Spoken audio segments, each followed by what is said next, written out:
least gua nggak yang beli skincare tapi cuma buat dibuang karena expired.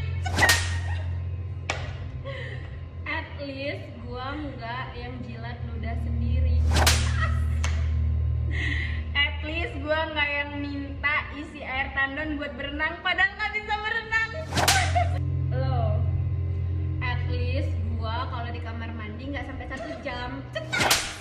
At least gua nggak beli alat make up tapi males makainya. At least gua kalau stres nggak ngabisin duit. Habis itu stres lagi karena duitnya habis. At least gua nggak yang kalau baru bangun tidur itu moodnya langsung bete. At least gua kalau mau pergi nggak nanya outfit cocok yang mana, tapi ternyata yang dipakai bukan yang dipilih. At least gua nggak yang kalau main ke Batam itu cuma jadi babysitter aki-aki. Maksudnya bapak-bapak pulau sini ya. At least gua kalau makan nggak takut gendut, soalnya kalau habis makan banyak selalu nanya, kok gua gendutannya?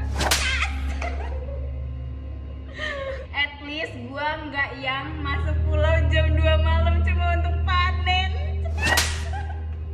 At least gua nggak pelor setiap perjalanan, apalagi perjalanan dari Batam ke pulau. At least gua nggak yang bikin kue itu bantut. At least gua bisa masak, nggak cuma makan doang. Kurang ajar. Ternyata kan udah ngomongin lebih menyakitkan. At least gua nggak yang make up di mobil karena tidur siangnya kelamaan. At least gua nggak ngomongin atau ngelis tempat wisata tapi nggak ada yang kejadian.